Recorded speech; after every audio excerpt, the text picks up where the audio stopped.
My God, I hate drugs.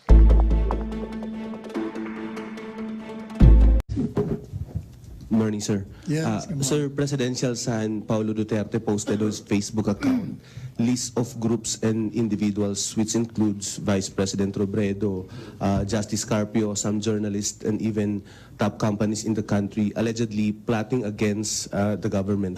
Lobredo has slammed this as irresponsible because there were no proofs of evidence regarding their alleged involvement in the said destabilization efforts. What's the palace take on this, sir? Is Malacanang supporting these claims of the presidential son? First, we are not privy to the list issued by the former vice mayor. Number two, the president always respects the freedom of expression. And the vice mayor then may have some reasons for issuing such a list. We do not know. And anybody who feels aggrieved, they can always refute the allegation contained in the list. That is the beauty of democracy. There will be, as the saying goes, free market of ideas and expressions. Will the president talk to his son regarding this alleged list of groups and individuals?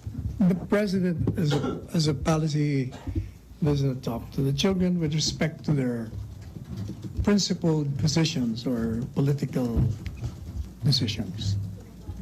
Having this such claim, sir, from the former vice mayor, is this a cause of concern for Malacanang? As I said, the president respects. So I'm sure the former vice mayor is competent enough to explain his position on the matter. Nestor, follow-up. Number. Thank you, Nestor. And a follow-up on that issue, Chona, bago mag-shift sa...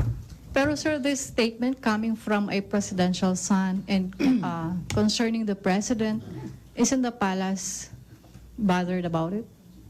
You know,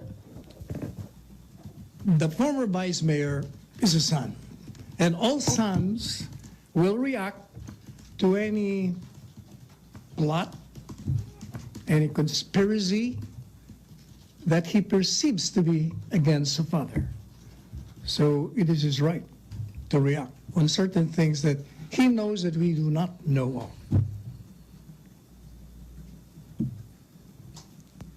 Follow-up. Chona. Still on the plot? Follow-up? Will the Okay. palace Chona, not... Chona. Is your name in the list? No, sir. Pero sir, will the palace not ask the national security personnel to verify this report? If there is a request from the source himself, maybe. But, you know, as I said earlier, the palace will never interfere with anything that concerns matters that he is not privy of, the president. Still on the plot? Follow-up? Yeah, Okay. Secretary. Pero kung merong seryosong banta, merong bang kapasidad ang kahit sino mang individual o grupo na pabagsakin ng kasalukuyang administrasyon sa inyong Well, given the popularity rating of the president, no coup, or for that matter, conspiracy will succeed. So kung The walang chance, PNP and the military are in support of the president as well as the majority of the Filipinos. so kung walang chance yung pahayag ni Presidential son Paolo Duterte, ano sa tingin ninyo? Dapat nang ibasura or kalimutan na o wag pansinin? Again, I will repeat, that is his right, and we cannot deprive this person of expressing his sentiment, especially because he is a son, and all sons have the right to defend, to neutralize any attempt to discredit or to assault the reputation or the integrity of a father. Okay. Still follow-up on the plot. Christine? Okay. Christine, Joseph, and RJ. Okay. Sir, but the Sun made serious allegations against certain individuals and companies. So hindi ba parang the palace should make a stand because being the presidential son, he could have, access to certain confidential information. Well, as I said earlier, the people who were listed there are companies. They can always respond. They can always refute the allegations. That's what freedom of expression is all about. So they'll just refute the allegations that. Well, if they can show that it's wrong, then there is always legal remedies available to them. But shouldn't, Mr. Duterte, be responsible enough na, you won't make these kinds of allegations because, people will react. Who will react? With reaction.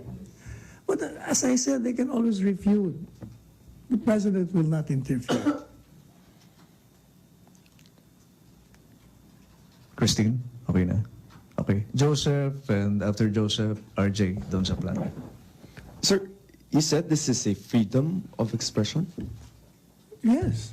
When you, for instance, accuse somebody of committing a crime, that's part of freedom of expression. Now, provided you do not violate the law, because if you do, then you are subject to libel laws. Sige. Okay. RJ, Sir, on Speaker Arroyo again, you said Speaker Arroyo told you that this time there were items. What do you mean, sir? Not President Arroyo. He said, she said in the text message that has already been explained by Congressman Maricar Zamora. Mm-hmm. And I was able to talk to her, and she explained to me the way she explained What did it she in the exactly say, newspaper. sir? She said that this is not a pork barrel because it's the items have already been there prior to the approval. And not only that, she said, even according to Andaya, there are so many other congressmen, even beyond the amount referred to as having allocated to the area of Speaker Arroyo. All right, sir. okay. MPC, other matters or doon sa, sa budget? Rose, please. Sir, nabanggit niyo na po kanina na magpupunta si Secretary Jokno sa Congress sa Yes. question hour. Ano po ang stand ng Malacanang regarding sa allegations ng ibang kongresista na ang executive branch ang dahilan kung bakit nade-delay yung passage po ng national budget for 2019? Well, you must remember that the national budget has been submitted on the day the SONA was delivered. So I do not think you can fault the executive branch. It's the duty of Congress to deliberate on the matter. Meron din pong allegations na ang executive branch ang nag-i-insert po ng mga certain proposal sa budget. Well, let's see. Since Secretary Jokno will be appearing there tomorrow, let's hear. Nire-refute din po ba ng Palace yun pong sinasabi nila na ang Duterte admin po ay may malaking underspending for the first 2 years of the Duterte administration? Let's hear that from the horse himself, Secretary Jokno. He's the one, the boss in the budget thing.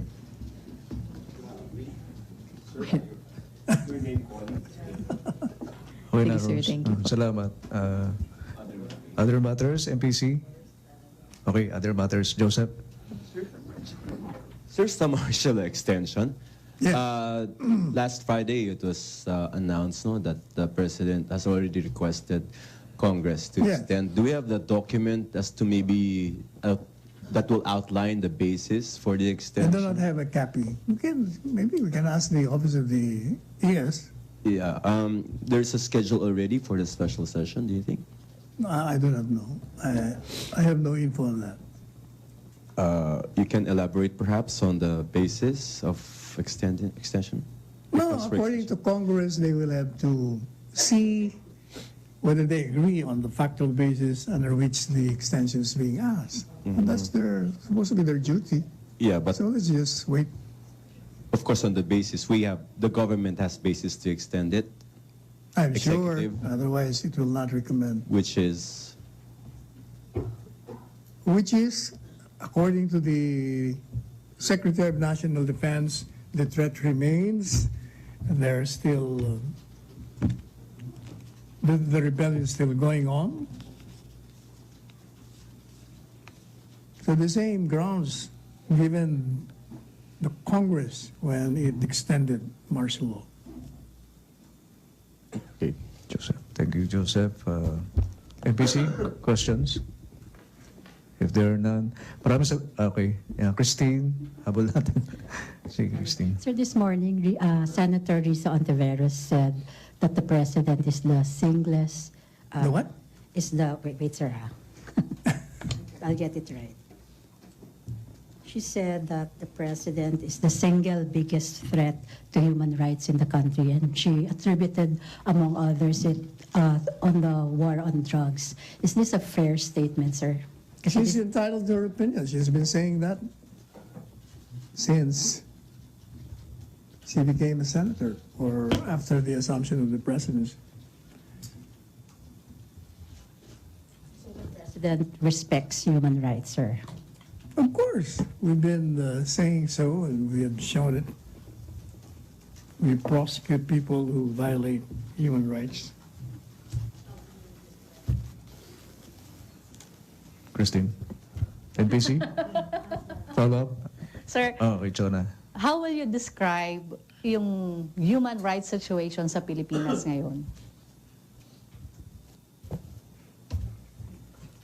Human rights, as depicted by the critics, as well as those critics from abroad, do not reflect what is happening on the ground. When they keep on saying that many have been killed,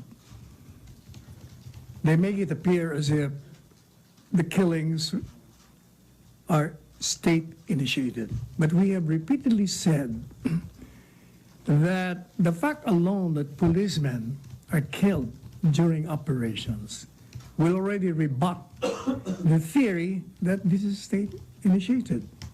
The fact is, even prior to the assumption of the presidency of former Mayor Rodrigo Roa Duterte, killings have occurred. And we've been saying that these killings are the result of people in the drug syndicate. They want to silence people from naming their accomplices. They want to silence people from pointing to them. And some of them could be deals or fraudulent deals between and amongst them.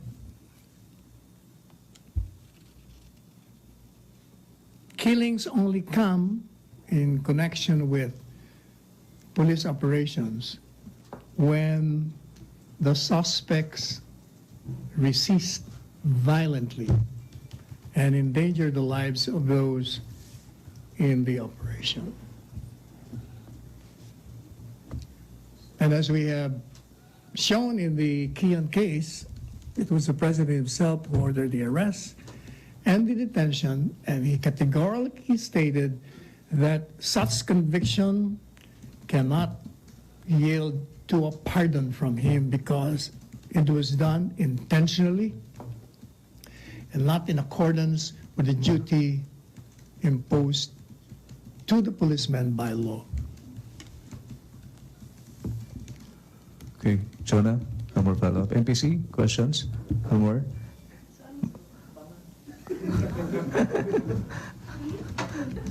The party is on. Tomorrow na yun. Sa kabila. Okay. Okay. MPC, maraming salamat. Presidential Spokesperson Salvador Panelo. Balik tayo sa Radyo Pilipinas and PTV. Radyo Pilipinas Update.